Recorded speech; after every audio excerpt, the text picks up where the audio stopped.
Classes in session.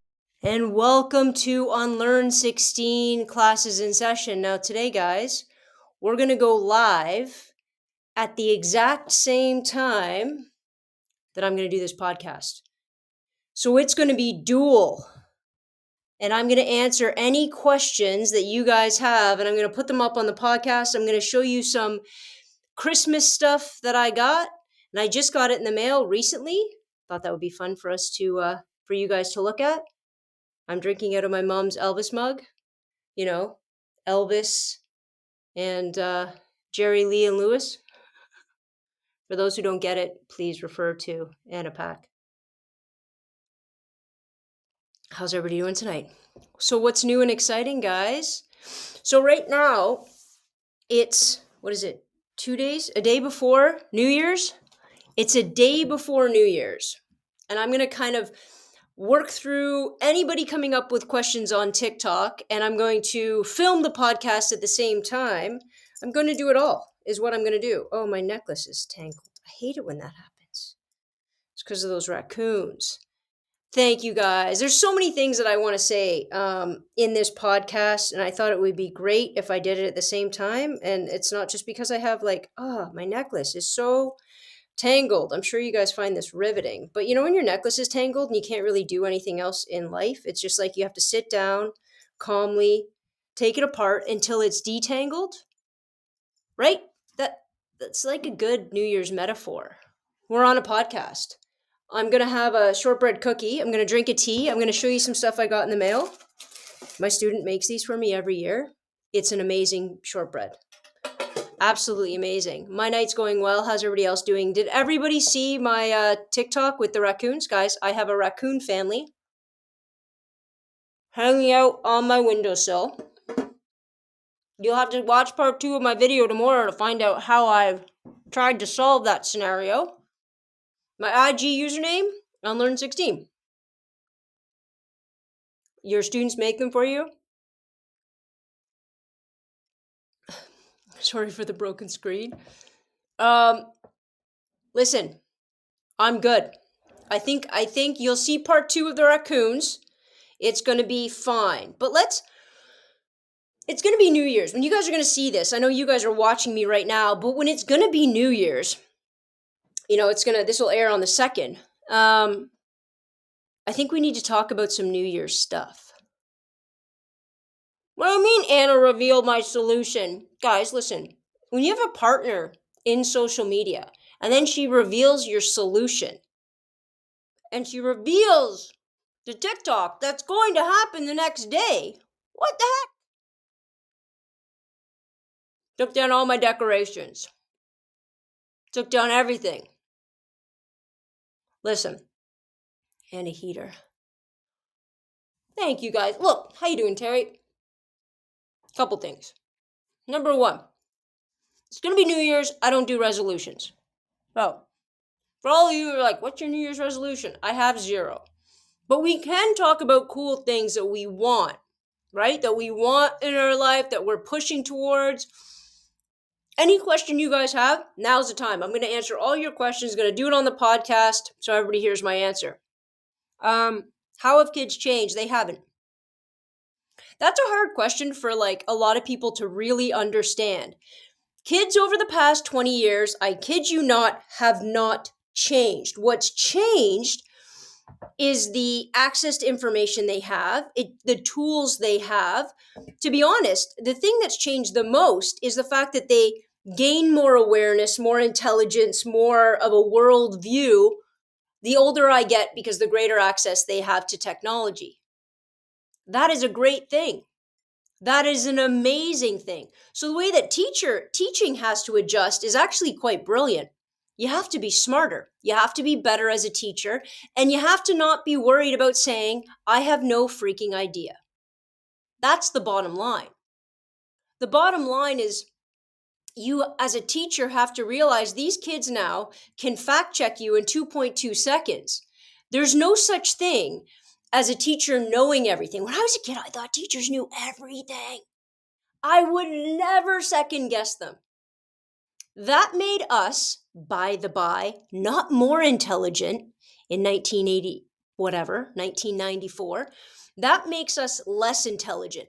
I don't think we were taught how to be critical thinkers in the same sense because we didn't have access to all the information. I think kids now are more accessible, which forces me to be a better teacher, right? That's what I think.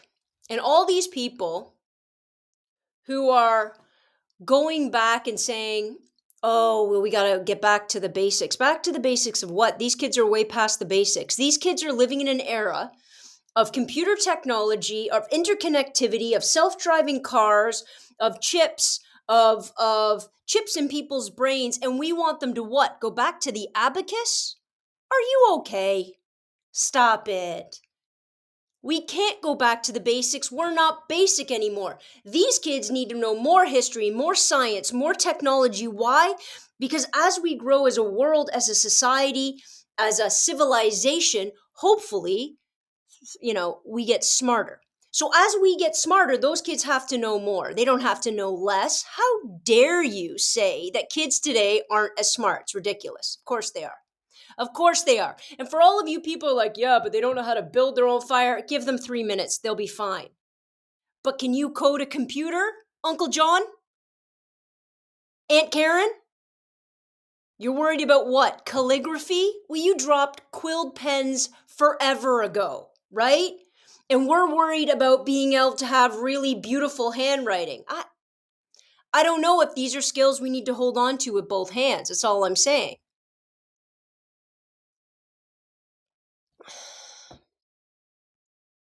But our history needs to be well, technology is a part of it. AI absolutely can affect academic integrity, but if you think for a second that Biff wasn't getting Johnny to write his paper in 1953 and paying a boatload of money so he could go to the better school because his parents had it, you've lost your mind. Of course. All that AI is going to do is force teachers to be better at what they do. And you know what it's really going to do? You know what AI is really going to push us to do?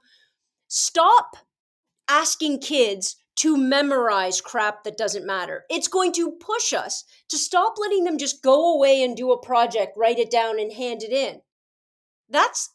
It's going to start teachers. It's going to change the educational room. It's going to change the way teachers address students, because if a student can't have a back and forth dialogue, if a student can't stand and make their opinions and their perspectives well known and argue and banter back and forth, the paper doesn't matter. We should have done this a hell of a long time ago. Want to know why we didn't? Because it's too expensive and time consuming. It's not because it's not better. It doesn't fit the little factory model that all people have nowadays about education. Plug it in, put them in, make them write the SAT. Done with it. We've created students. It's an absolute crock of crap. So you are going to see but I am going to start pushing the envelope when it comes to AI, when it comes to teaching, when it becomes the way the classroom needs to change. I am going to do more and more and more TikToks on that because I think in this world we need that. Desperately, we need that. Right? And our students are going to start demanding it. Of course they are. I am feisty tonight. I was all worked up because somebody talks back to basics. That you should be tattooed on somebody's face. Ridiculous. Back to basics. Basic what? We're not living in a basic world anymore. Today, for example, I learned how to deal with raccoons. It might not be perfect, but I learned how to deal. And so, do I think that my students are any less capable? No. What we also need to start doing is stop treating teenagers or preteen and teenagers like idiots and children. They are not. They are not idiots. They have to be treated like capable young adults by their parents, by their schools, by everybody. Because the more that we treat them like children, incapable, unintelligent, right? Babies, we build them into being that forever. Forever. What are we doing? right? You can't baby kids. Now, I am not saying push them off to the coal mines. I am saying make sure you have rational expectations for your kids in the school and out, right? I say to my grade 7 and 8s all the time, there is nothing. Oh yeah, AI is definitely not all right. There is nothing a grade 7 and 8 can't do when it comes to running a household. Go with me for a second. Can they be taught how to do the laundry? Of course. Cook? Absolutely better than me. Clean? Take care of pets? Can they be taught how to paint? Can they be taught how to put up a picture? Can they be taught how to handle the minuscule tasks? Now, I'm not telling you to all train them up to be electricians and plumbers, but I call people for that too. They can. Now, do I think a grade 7 needs to be responsible for everything in the house? Of course I don't. Of course I don't. But they should know how. And they should understand what their responsibilities are in a household. Period. What are my biggest concerns about AI? My biggest concerns are lazy teachers. Honest to God. My biggest concerns are teachers that aren't going to change up how we do it in order to start testing and assessing kids. It's not the kids. I'm going to tell you what. Kids love learning. I'm going to blow your mind. Kids love learning. If I take marks off the board for a minute, an assessment off the table, and I say to kids, when I talk to my grade 7 and 8s about JFK, they were all in pages and pages and pages of research. When I talk to my kids about AI, pages and pages and pages of research. When I talk to my kids about what's going on in the Middle East, pages and pages and pages of research. They want to know. They want to understand. Thank you. They want to be smarter than they were yesterday. And if you teach them and treat them like they're capable of finding it out and having an intellectual voice of their own, watch how much they blow up. They prosper, they grow. You talk to them like they're idiots, guess what? They will be such. 100%. Now here's the problem. Here's where it gets messy. Schools and classrooms having 30 to 35 kids in a classroom is incredibly difficult for a teacher to do what I'm telling a teacher to do. What I do in my classroom when I have 12, 15, 16 kids in a classroom is worlds different than what you do in a classroom when you have 30, 35 pubescent, going through hormone insanity teenagers. It's insane. You can't do it right. Now, this is why the government likes to say SAT, standardized test, literacy test, blah, blah, blah, blah, blah. All these easy markers we're going to do, and it doesn't matter if there's a lot of kids, because there used to be a lot of kids back in 1962 when I was in grade 11. Of course there were. Do you know all of the things kids didn't know in 1962? Are you kidding? You could still hit kids in 1962 as a teacher. Are we bringing that back? Of course not. It's absolutely insane. Do you know how many kids we lost out of the classroom in 1962, 1982? So many kids. You don't want to be in school? Cool. There you go. Go get a job. There you go. Go get a job. My very first year of practice teaching, I had a teacher that was about to retire, and I asked him what you guys asked me. Have kids changed over the years? And he said, nope, not at all. Here's what's changed. We now make kids stay in school regardless of their desire, their aptitude, their behavior. They stay. So what happens is you have a lot of divergent personalities in that classroom. Now, I do think back in the day, we kicked out a lot of kids, or a lot of kids left because they had different learning abilities and methodology that we didn't know quite how to manage, right? So I think we lost a lot of kids there. So now it's not just about teaching kids, sit down, shut up, learn to read, learn to write, memorize this table and spit it back to me. That's asinine. We got smarter as a society, as an educational staff. But as we get smarter, it gets more critically thinking, it gets more connective, it gets more multi-layered and faceted. Therefore, it takes more effort and it takes more people to fully understand the entire picture. You understand? So we keep comparing to what it was, but when we're comparing it, they didn't even have the internet. They didn't have the internet. Everybody thinks the internet made everything easier. It did not. It opened up a world of information and a world of misinformation and disinformation. It made everything better and more overwhelming all at the same time. And we just dropped it on kids and said, figure it out. What? That's why we have guys like Trump running around this house right now, running around saying, that's fake news, that's fake news, that's fake news, because you can always find a website to back up insanity.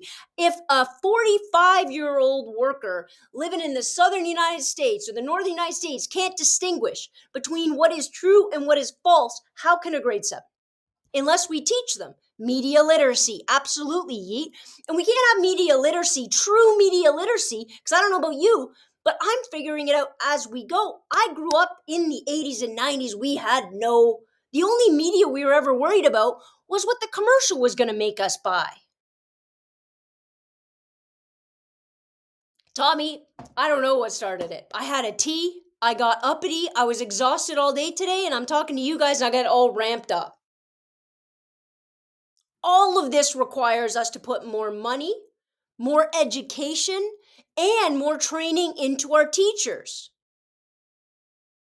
Kids have no idea what a commercial is. They've never watched one. Skip, skip, skip. Thank you. Could you guys please go vote for me on the Cheer Choice Awards? By the time you guys are listening to this, the Cheer Choice Awards will be over, and I'll be wherever it is I'm going to be in that situation.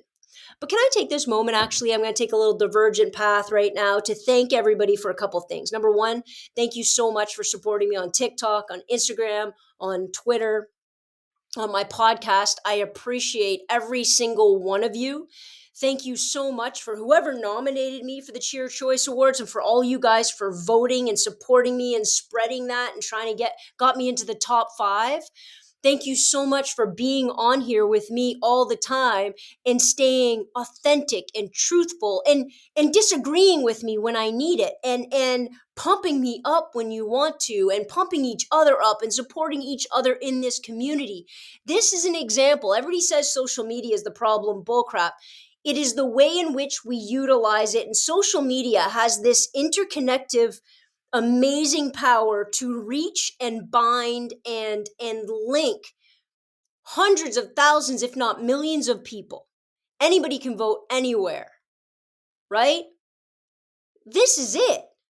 You talk about something that's doing great things, this is it right here. Social media. It has the power to do great things, and if it's not doing great things, that's because there's bad people behind the wheel. And no, please don't make any comparisons between that and gun legislation. I'd still take away every single one of them. You can keep one. There is no similarities because my word cannot hurt physically a school full of children. So don't make that comparison. I want everybody to understand that the power that you guys have is insane, is absolutely insane. And I just want to say that I appreciate it. Can I just say, I got a few gifts in the mail. I just want to say that I really wanted to thank anybody. Audra Bradbury from Stouffville just wanted to thank me for my Adopt a Seniors plan and helping that out. She sent me a Tim Hortons and a McDonald's gift card. It was so sweet, but her note was incredibly sweet. So thank you for that. I had Cindy and Finnegan, that's their first son, send me this beautiful, beautiful note about how important, talking about my relationships, talking about my grief, talking about losing my grandma, talking about all these important things is. And they, Cindy really, really appreciates that. And her words are, Cindy, there you are. Thank you so much. I also, look at this. Yeah, Melissa's sending me out Dirty Guide to a Clean Home. Melissa, an amazing individual, had a chance to meet her through this. We become great friends. If you have a chance, go get that book. I got that in the mail today.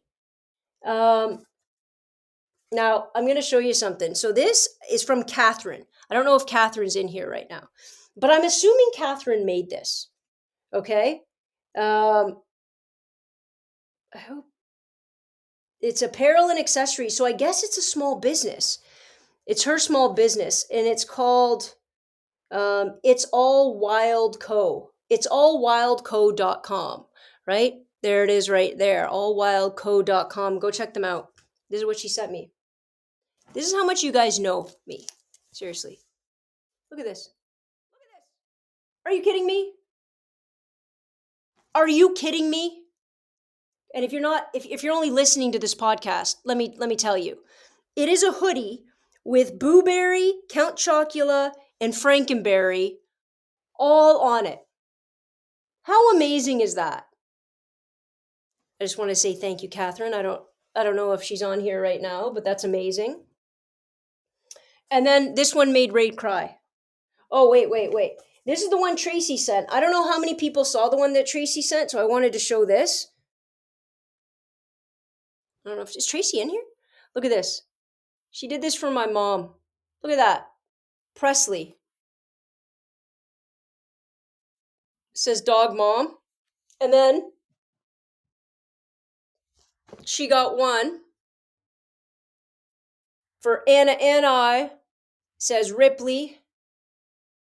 Cat mom. Are you kidding me? Are you kidding me? My mom loved that. Absolutely loved that. Should be Ruby Rocket in honor of Grandma Ruby. I like it. And then I got this beautiful one from Kim Johnson from Fenland Falls. She sent me this beautiful, beautiful letter that is so sweet and so beautiful. She talks about what she appreciates about me and education and how I speak. She talks about me going through losing Grandma Ruby and support for that. She's been working in a Lake District school board for 22 years. And just the connection there is pretty amazing. And this is why it made Ray cry. Are you ready? So I went to my P.O. box today. This is all the stuff that I got today. Music, is that you? Kim, is that you? Wildco gave me this, Lori.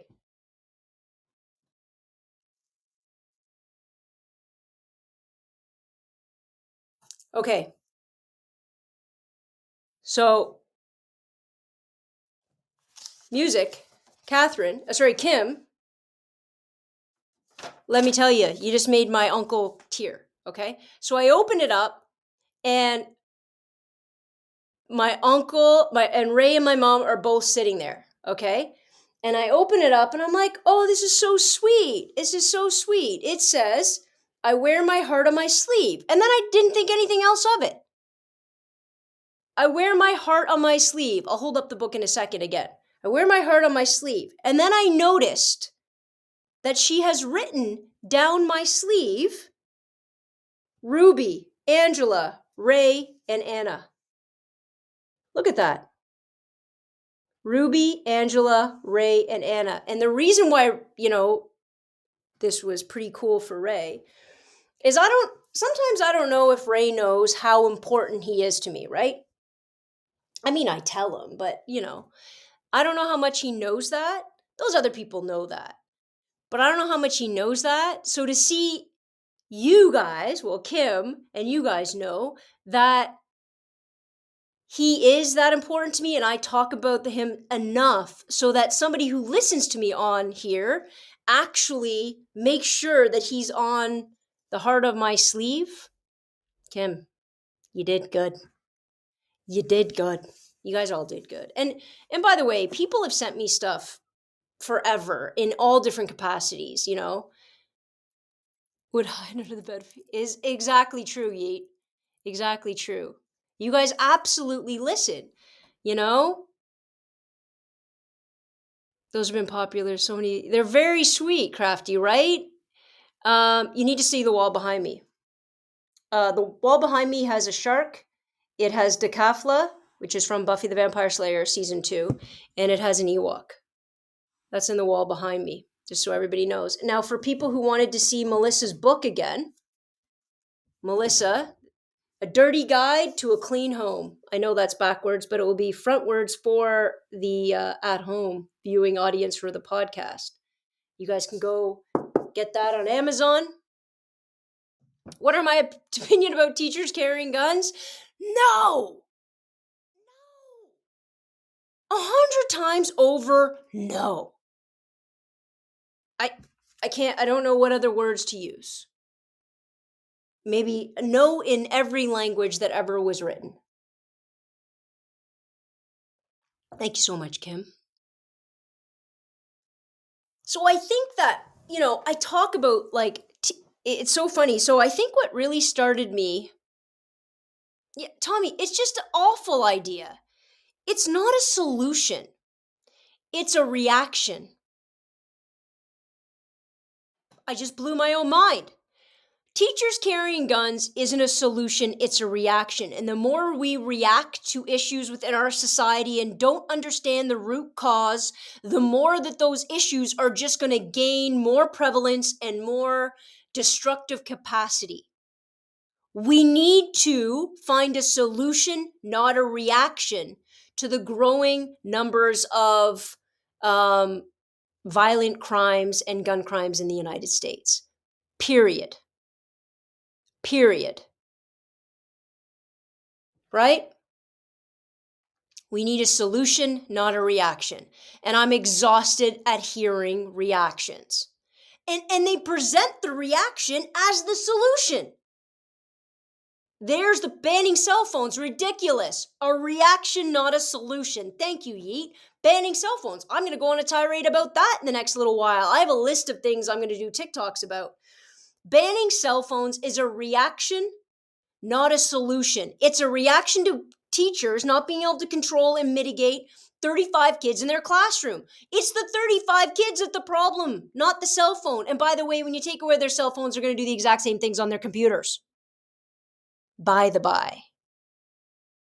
Classroom management is a skill, 100%. But when you jack that classroom filled with too many kids, with all of the technology and all of the... you can't do what you're supposed to do. The last time kids, when classrooms were that high, they were allowed to smack us. Totally different environment. I teach grade 7 through grade 12. A reaction, not a solution. Right? All I'm saying is that we need to start understanding what the problem is.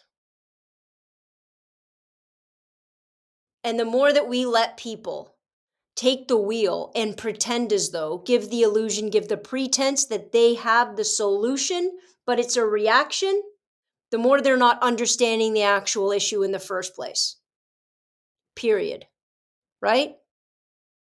Reaction, not a solution. I feel like can somebody DM that to me in Insta, because I'm going to forget and I want to do a TikTok on it. Just put reaction, not a solution. You tried what, Gabriel? And your teacher took your phone. Parents need to be... You know what the first thing that needs to happen? You really want to know. We want to talk about gun violence. We want to talk about what's going on in schools. We want to talk about how to mitigate and how to make sure that our youth are growing up healthy and aware and safe. We need to start talking about communities. You know the biggest problem with social media, the biggest problem, let's say, with the internet and the technological universe, it's given us the illusion, it's given us the broken illusion that we can live on this planet alone. It gives us the illusion that we can live on this planet alone. So all these movies that are coming out where all the internet goes down and everything goes to shit and people start warring with each other, it's because they're all terrified and they can't count on each other because we've been convinced that we don't need anybody. Thank you, Tommy. We don't need anybody. We can do it on our own. Why? Because I can call Uber Eats. Why? Because I can get a technician in here, no problem. Why? Because I can access anything I want in the world right here on my phone until it goes down, and then I don't know how to do it. We need to start figuring out, we don't need to get rid of technology. That's not the answer. That's the reaction. We need to understand why has community disintegrated? Why has community disintegrated? And that includes parents being involved in their schools, parents being involved in the community. You knowing what's going on, you knowing your neighbors. Where is that gone? Right? We have to start engaging with our community. If this podcast, social media has taught me anything, it's the need, it is the beauty in community. It is the beauty in community. Teachers ban your phones because you check the time. Gabriel, I get it, and you're going to talk about an individual teacher, and I'm not going to stand. I'm not in that classroom. I don't know how it works, and I've probably been the teacher that's done that, because what happens is somebody uses it. You try to stop them, but I don't know how many kids are in your class, and I don't know under what auspice they need to start taking away cell phones, right? My issue is there needs to be clear, oh, that's ridiculous, Gabriel. There needs to be clear expectations for kids in the room on a cell phone or kids in your room on their computer. What's your controversial answer? I like it. Eat comes in with a controversial answer. Community. If we could bring back community, watch everything fade away. Neighbors are vital, but so many people don't have that. So many people don't have that. And a lot of parents don't parent because they weren't parented. They don't have the skill set. They think they're doing a good job, and they're usually doing the best they can. So what do we need to do? We need to provide environments in which parents feel safe to come, ask questions, be involved, be okay to be wrong. People don't visit. No, Lori, why would they visit? They don't even talk on the phone. They just throw a text. Everybody's caught up in their own world because we can. Family planning education, absolutely, Yeet, absolutely. Ripples is over. Ripley doesn't sit on me. She sits by the really hot light that I have in the room while I do this. Of course, everything starts at home. Of course it does. And when people are all worried about the influence that teachers have when they're in the classroom, let me be quite honest with you. Your kid by the age of 5 is 75% formed. Let me say that again. Psychologically, sociologically, your kid is 75% set by the age of 5. Everything else from there, that 25% are other things, right? So parenting, you got it. It's you. The problem is you don't want to take any responsibility for that when they're 10 years old doing something you didn't want them to do. But a good chunk of them, right? A good chunk of it is who they are. Now, here's what we can also start doing. Stop blaming parents and start trying to find solutions. Stop pointing fingers saying you're a horrible parent. Try to find a solution. Stop reacting. Start finding solutions. And solutions come before the problem. Solutions come. Homeschooling to me is a reaction to a problem, not the solution, but I understand why people do it. I would never do it. I'm not smart enough, but I do have a friend that did it beautifully for 6 kids. We need solutions, not reactions. Yeah, neighbors are fighting over where their bushes, where their tree is overhanging. Stop it. Stop it. Community. Care about the community. You care about a community. Nobody breaks into your house anymore. Nobody breaks in your car. You know you're everybody's kids. You know everybody's stuff.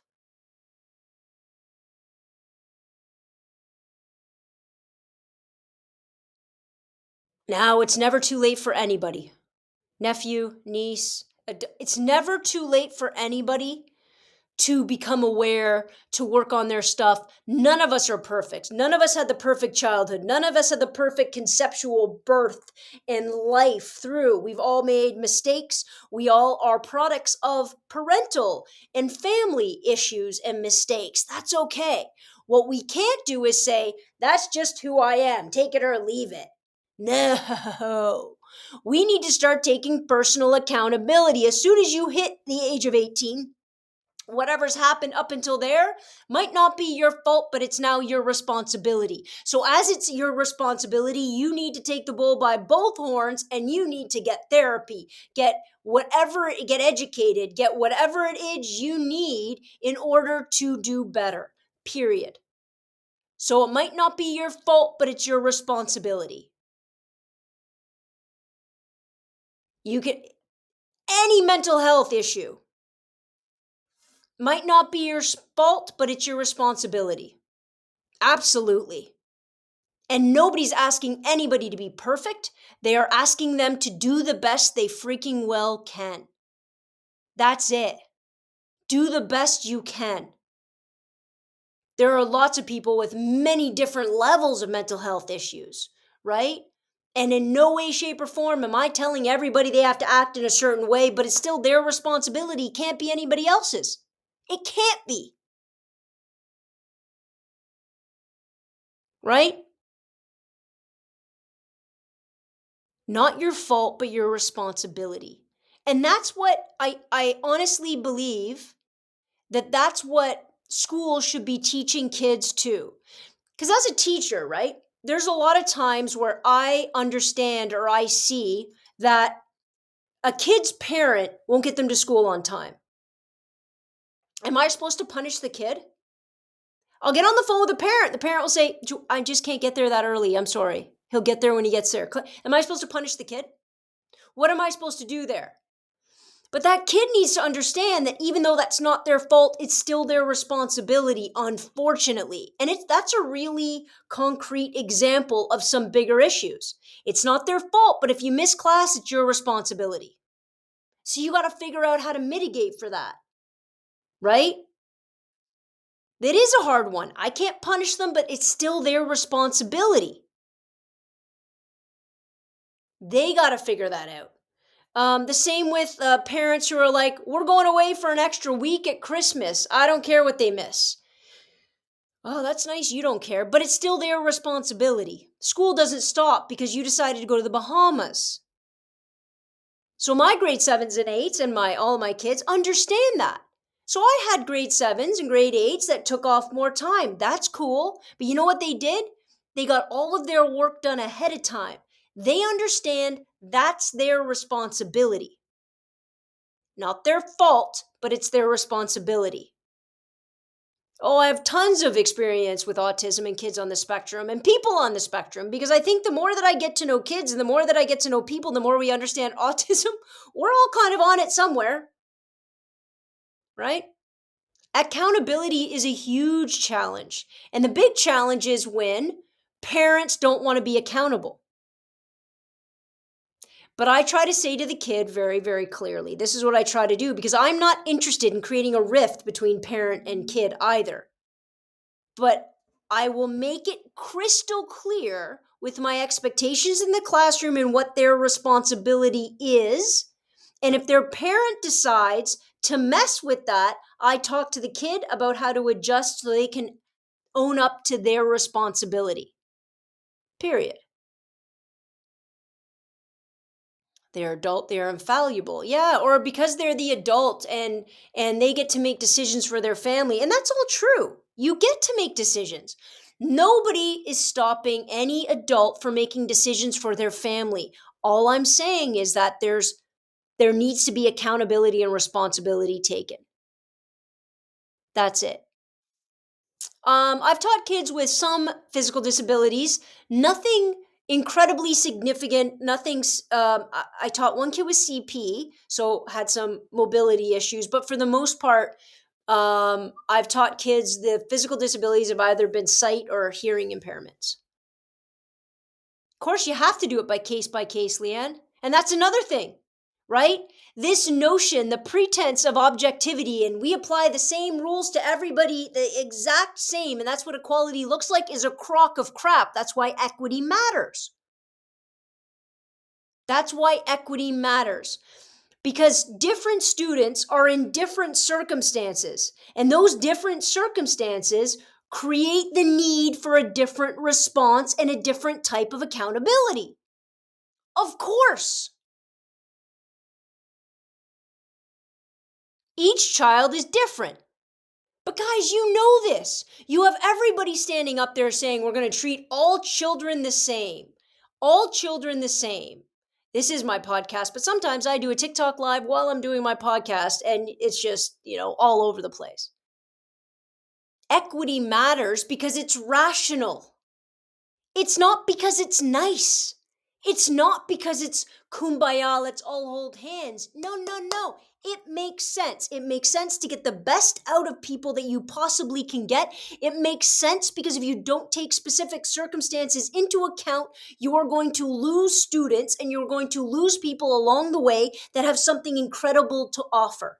It makes sense to implore equity as opposed to equality. Equality is the pretense of objectivity. If I had everything being equal, the exact same for every student, meaning you all get tested the same way, you all have the same deadlines, you all have the same this, you all have to write the same amount of letters, you're gonna find you will see some kids rise and get really good marks. Great. Those are the kids that are good at that type of assessment, at that type of structure. You are not testing intelligence. You are not testing capacity. You are not testing work ethic. You're only giving a leg up to a particular kind of student. That's a problem. That's a problem.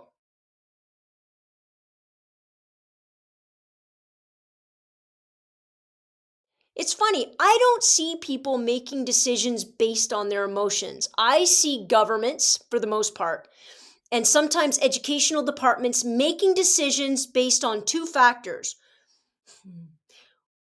What will lead to most kids successfully negotiating the course? It does not mean success. It does not mean that they got the best out of the course. Meaning, how do we get most kids to pass this course? And two, how do we incur the least amount of wrath or the least confrontation or friction from parents? Are you with me? Does that make sense? That is basically the goal of the educational system. How do we do it cheap and fast, and how do we not piss off parents? That's it. What a crock of garbage. What a crock of garbage. And if education was in our Constitution, we should have all the students suing the government based on that demographic. What a crock of garbage. I try to have a good bond with my students, Gabby, for sure. But I try to be the best teacher I can be for each of my students. Right? That's right. We lower standards because education is expensive. We lower standards. Now, here's also the reality. Sometimes at home, it's not possible. I've had quite a few students. Like a lot of people assume because I work at a private school, I don't work with different socioeconomic backgrounds. That's 100% wrong. I work at a private school that gives athletic scholarships, academic scholarships, and theater-based, audition-based scholarships into a program called Smith. So we have kids that come to Metro Prep that aren't rich, that aren't driving in with a Mercedes. Some of my kids, their parents have taken out second mortgages on their homes to send their kids to my school. So when they send those kids to the school, and I have all of these different backgrounds, you have to understand that kid A going home and having to take care of a sibling and having to make sure that, their part-time job is taken care of, and another kid going home with 3 tutors, 2 different scenarios at home. 2 different scenarios. When the kid going home with the 3 tutors gets a 97 and this kid gets a 76, that is usually not a reflection of their capacity, their intelligence, or their work ethic. It's a reflection of their status at home and what they have to do. That's why we need to look at all the factors. Yes, my podcast is Unlearn 16 classes in session. That's the bottom line. You have to be aware of that. And here's the worst part. A lot of parents don't want you to be aware of that. They don't want you to be aware of that, usually on the side where the kid's going home or has a part-time job or is taking care of kids, because some parents are kind of ashamed of that in some way. That isn't nothing to be ashamed of. That's a beautiful thing when you have family units helping family units. But those parents have to talk to their teachers even more so we can figure it out together. So we can come up with a plan together. So we can get the best possible thing for your kid together. But if you're going to hide it, I can't do anything. I can't do anything, right? I can't help. Somebody asked if I'm a parent. I am not. I've been a teacher for 21 years, so. Home life has a huge impact. Huge impact, right? Now, there's also another aspect of at-home life that is horrible. That could be riddled with abuse of many kinds and neglect. And that's something we also have to take into account. And we also have to understand, and we also have to acknowledge. Absolutely. Tommy, you're right. Sometimes parents aren't physically and emotionally capable of doing what I'm asking. I get it. I get it. These are the roadblocks we face. These are the things we need to find solutions for, not reactions. How do we change the system? Well, first of all, we stop voting for people who say garbage like this. There's a lot of gravy in the system. We just need to cut some of this spending and really streamline the system to make sure your kids get an objective quality of education at a lower cost, because there's a lot of fat in the system. This gravy train needs to come to an end. Your tax dollars aren't being well spent. They're lying. I'm going to tell you right now, you want a great education system, it is going to cost money. So can we all say that out loud? Wanting a better educational system in your province or your state does not include tax cuts. That's it. It doesn't include tax cuts. It has to cost money. Period. Number one, start asking how much. We want classes and come up with class size limits. Do I hate America? Absolutely not. I don't love nor hate a country. I think that's weird. I think patriotism is a disease. I love a lot of people who live in America. I love people who live in Canada. I love the culture that I'm surrounded by. I like a social safety net. I like healthcare that is paid for by tax dollars. But I don't love Canada. Love Canada is like loving an inanimate object that is constantly changing. But it doesn't, you don't get blind love. No, thank you. You can keep your flag. I think 22 is even too high, Yeet, for those younger ages. I think 22 is too high for especially elementary school. Especially elementary school is where you're building foundations, where you're trying to figure out what's going on at home so you can protect those kids, where you're trying to catch all of the intricacies of any sort of learning ability or divergent ability, where you're trying to mitigate the fact of where they're going to get frustrated and tired and angry. You need fewer kids in order to do that well. And then those teachers need a higher level of education and psychological and sociological development.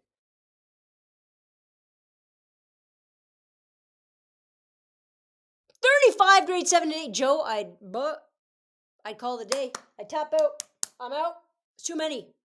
It's too many. Because then that just ends up, 35 grade 7 and 8 is classroom management, not teaching. I'm not saying I don't have to classroom manage, I do.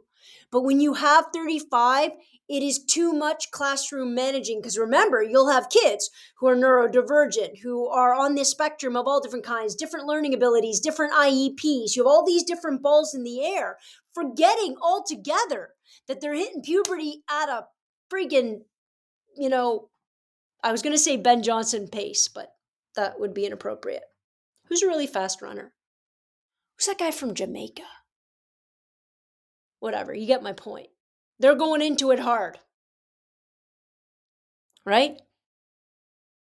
I'm not a big fan of also, I understand a lot of people, a freight train, thank you. Usain Bolt. That's it. Does he do this? Yeah, like Hulk Hogan kind of thing. Usain Bolt. I don't think having another adult in the room is necessarily the fix. I think it's like it's too many cooks in the kitchen. Number one, so it's very hard. Have you parenting, guys? Let's talk about parenting for a second, right? Finding a person to parent well and be on the same page with at all times of your 2 or 3 or 4 kids, difficult. Would you be with me? It's difficult because those kids are smart and they go to parent A, parent B. They're playing one against another all the time. Now times that by 35 kids and you have 2 adults in the room. And these 2 adults didn't know each other, didn't choose each other, probably aren't on even the same educational page. And now you're asking them to elevate classroom management to an epic level. I don't think it's possible no matter how intelligent those 2 people are. And it's like napalm. Grade 7 and 8, the more you add, the bigger the bomb. Does that make sense? Angela, here's the unfortunate part. Everything in a capitalist system is driven by money. So let's embrace that right now. Let's embrace it right now. I'm going to have another shortbread cookie. Let's embrace it right now that everything in a capitalist system is driven by money. That's the system we're in. I'm not yelling about it. I'm not condemning it in this podcast, although I do. Let's assume that it is. That's our reality. We need to figure out what we're willing to spend the money on. That's it. Stop trying to save money.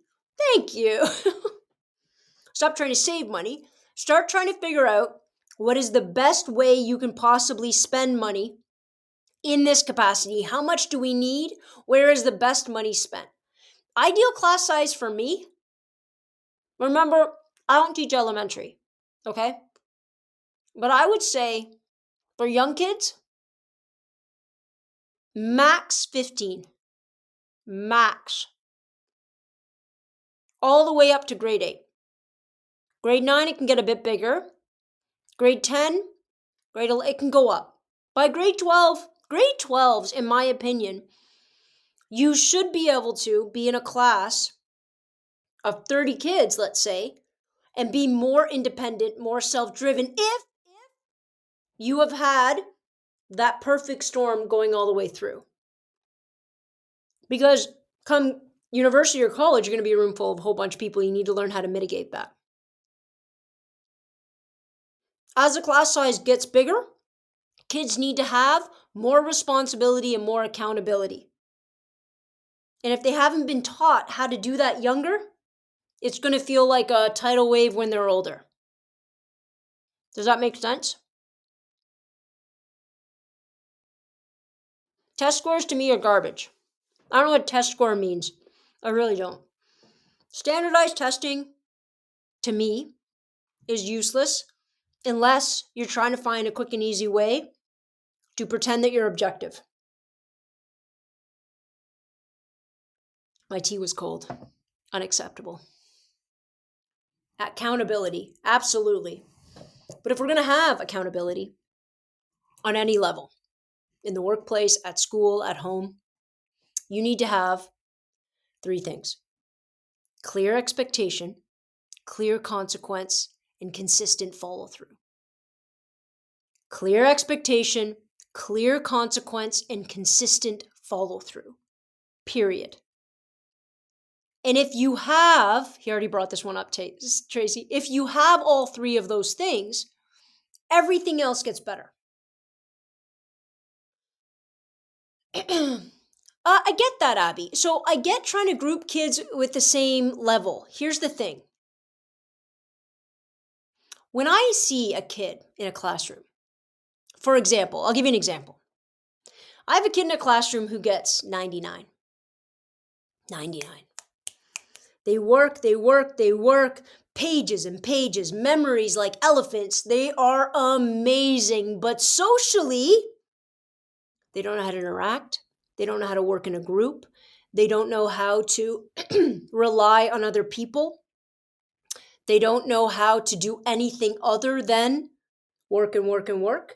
To me, if I put all the kids in a classroom like category A, the workers, they're not learning how to be a holistic student. And if they're not learning how to be a holistic student, they're going to come up against it eventually. I also want students to learn it's okay to be great in a classroom and not so great. That's okay. These students can learn how to help. These students can learn how to pull up. Because I promise you, this student's not always in that top dog spot, right? They're not always sitting in that spot. That student might be awful when it comes to art or music or computers, right? I also think it's a problem that we let students drop courses they're not instantly good at. Tell me why you don't save money. When did I say don't save money? I don't know if I said that. All I meant is that good education costs money. So when politicians are telling you they know how to save money because they know it's being spent irrationally, I automatically don't believe them. Lying. Right? Culturally responsive teaching. Can you give me an example, Nicholas? That's a great question. I kind of have an idea of what you're talking about, but culturally responsible teaching.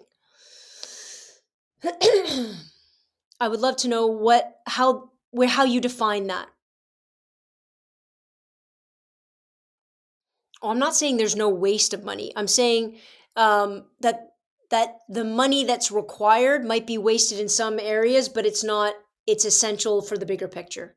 Might just being spent in the wrong spot. Students, cultures, languages, absolutely. Listen, the more that you can make education holistic, the more that kids can understand that language matters, that culture does matter, that histories matter, that perspectives matter, that religions matter, all of it. That is essential. Now, having said that, my expectation, my consequence, and my follow through will be the same regardless, if that makes sense. I also don't believe that culture nor religion gets to be the driving force of the educational model.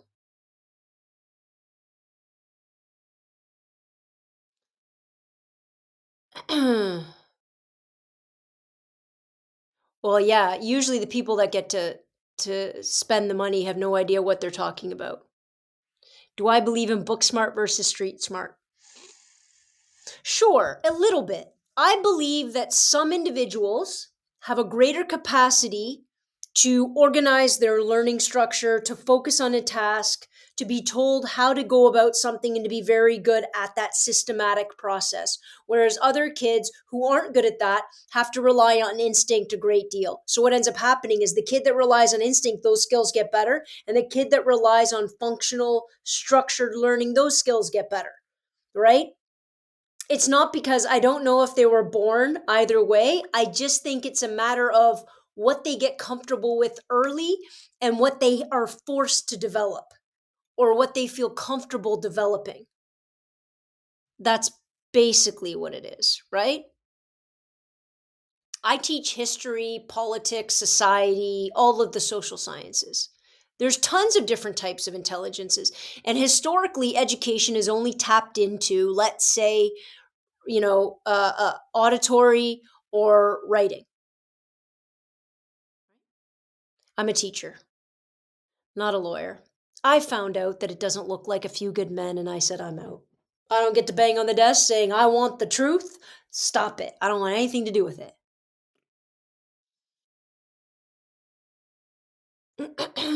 11 types of enough, sure. There it is, yeet, right?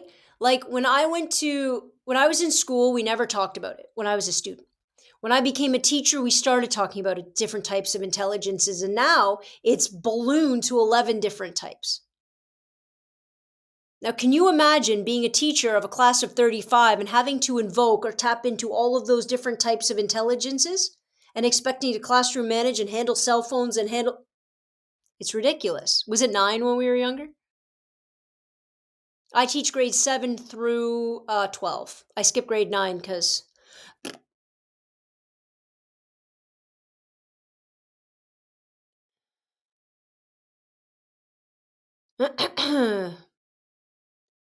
Which subjects? Which subjects are hard for kids? Boston? My average at Metro, 15. Grade 9, no, I don't. I've never really taught grade 9. I just know puberty is a monster in grade 9 and they're the most insane. I love them. I don't want to teach them, but part of me wants to try to teach them just to see if I got what it takes, you know? It's like people that want to climb Everest. It's not smart and you're probably going to die, but I just want to give it a go. Math and science, when people say math and science has always been hard for me, I usually ask what happened in grade 3. What did your grade 3 math teacher do or say to you? And usually I'm met with, yeah, they hated me, or yeah, they called me stupid, or yeah, they said that I'd never be good at math, stop trying. That's your grade 1 for you, Tommy. I get more grade 3s. In grade 3, it happened. They made me do fractions, made me feel like an idiot. Yeah. Because we're not putting enough money into our elementary schools and we're not giving elementary school teachers near the respect they deserve. Elementary school teachers, in my opinion, deserve more money than I get. They should have more education than I have. They are building foundational models of little tiny people, and they should be specified and they should be proficient in developmental psychology, period. Period. Pivotal. No, there's no history. So in grade 9 in Ontario, you take geography. Grade 10, you have to take history. Oh no, history and politics. My grade 7s, I swear, I could give my grade 7s my grade 12 curriculum, they'd do fine with it because they love it. They love it. The key about school is to figure out a way to make the kids want to talk about it without making it feel like this weight around their neck of failure and doom. And that doesn't mean that they don't have responsibility and accountability. It just means how do you present it and hope for the best.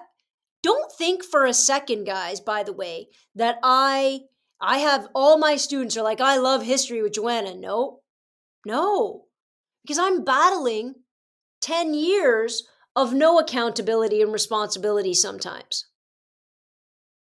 I'm battling. By grade 10, they've already decided who they are, if they're smart, if they're not smart, if they can do it, if their opinion has value. And I'm battling all of those entrenched, socialized, predetermined thoughts that have been jammed in their head without their consent. That's hard, right? Really, really hard. Lucky I didn't even know you saw you were being rude. But thank you. Everybody still battles those thoughts, right? Everybody battles those thoughts. And we're expecting our grade 10 and 11 students who haven't had the best time in school all of a sudden just to work hard and give it their all when they don't want to give it their all. They don't think they can give it their all. They don't even know what their all looks like because they've never, ever been given the space and the support and the cheering section to do it. So I have a lot of students who don't necessarily respond to that. What do I do with a shy student? I try to figure out what drives them. I try to figure out what they're passionate about. And I try to get them to engage in small ways at the beginning. Doesn't always work.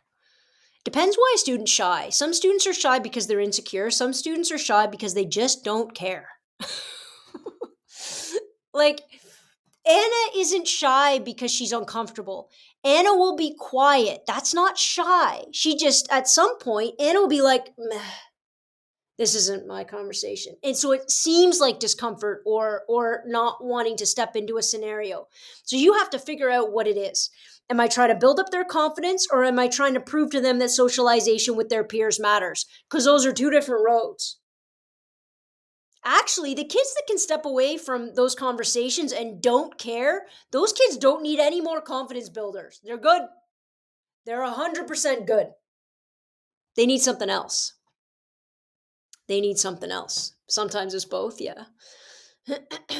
27 years, grade 5. I love grade 5. Grade 6 was probably my favorite. Anna can dance.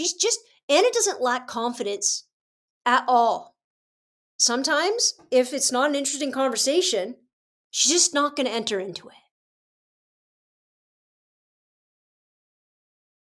it. I wish I had teachers. Thank you so much. My throat, guys, I've been yelling so much in this particular one. You know what I'm going to do? I'm going to give you guys more of my, I think the podcast has run long. I think what I'm going to do for everybody who's listening to the podcast, I am going to end the podcast. I am going to continue doing a TikTok live because let's be honest, I like the interaction between us. But I think this podcast is kind of blown up into the educational diatribe that I never knew it was going to be.